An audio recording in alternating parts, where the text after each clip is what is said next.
Le hijab et ses conditions. Le voile est une obligation pour toute musulmane ayant atteint la puberté. Il est reconnu par le Coran, la Sunna et le consensus des savants, al-ijma'. Tout musulman doit absolument croire en son obligation, sinon le rejet de celui-ci nous sort de l'islam selon le consensus des savants. Allah Azza wa Jal dit dans Surat Al-Ahzab, verset 59, « Ô prophète, dis à tes épouses, à tes filles et aux femmes des croyants de ramener sur elles leur grand voile. Elles en seront plus vite reconnues et éviteront d'être offensées.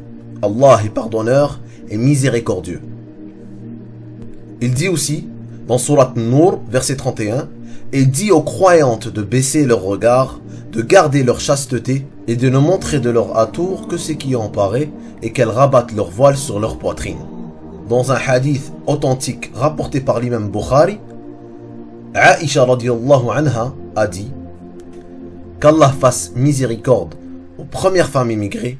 Dès que le verset « qu'elles rabattent leur voile sur leur poitrine » fut révélé, elles découpèrent le drap qu'elles portaient au-dessus de leurs vêtements et l'utilisèrent pour couvrir leur tête, ainsi que leur cou et leur poitrine. Dans un autre hadith rapporté par Abu Daoud, Aïcha radiallahu anha raconte qu'une fois sa sœur, Asma radiallahu anha, entra chez le prophète sallallahu alayhi wa sallam avec des vêtements transparents. Le prophète Mohammed sallallahu alayhi wa sallam se détourna d'elle et dit « Ô Asma, quand la fille devient pubère, il ne convient pas de voir d'elle une autre partie que celle-ci. » Et il indiqua le visage et les mains. Il faut savoir qu'il y a une grande divergence parmi les savants par rapport à l'obligation de couvrir le visage et les mains. Certains considèrent que oui et d'autres non. Et ceci reste une divergence acceptable. Condition numéro 1.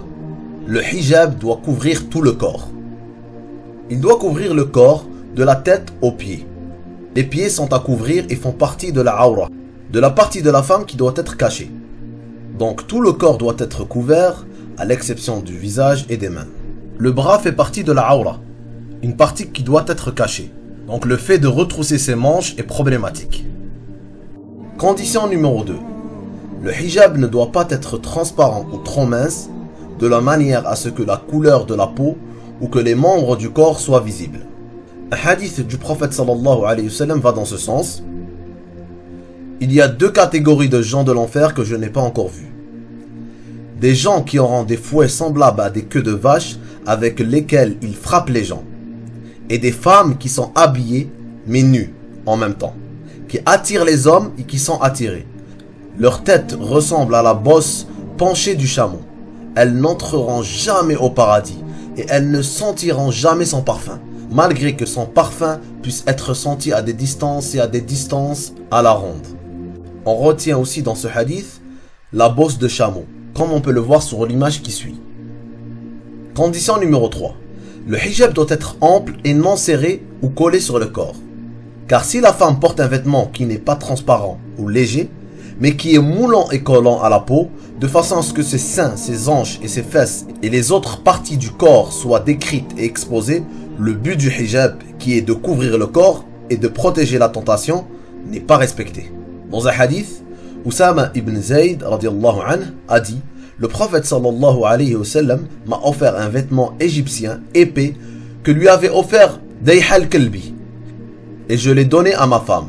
Le prophète me demanda « Pourquoi ne portes-tu pas le vêtement copte que je t'ai offert ?» Je dis « Je l'ai donné à ma femme. » Il dit « Commande-lui de porter quelque chose en dessous, car je crains que le vêtement décrive les parties de son corps. » Condition numéro 4. Le hijab ne doit pas être décoré ou de couleurs qui attirent trop le regard. Allah Azza wa Jal dit dans le Coran « Et qu'elles ne montrent pas de leur atour » Surat Nur, verset 31.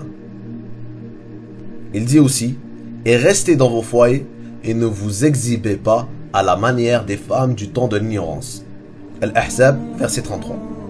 Concernant les couleurs, la coutume du pays où nous vivons est très importante. C'est ce qu'on appelle le urf. Par exemple, en Arabie Saoudite, la norme est la couleur noire. Et si on voit chez nos frères africains, nous pouvons constater qu'ils portent des hijabs colorés. Condition numéro 5. Le hijab ne doit pas être parfumé.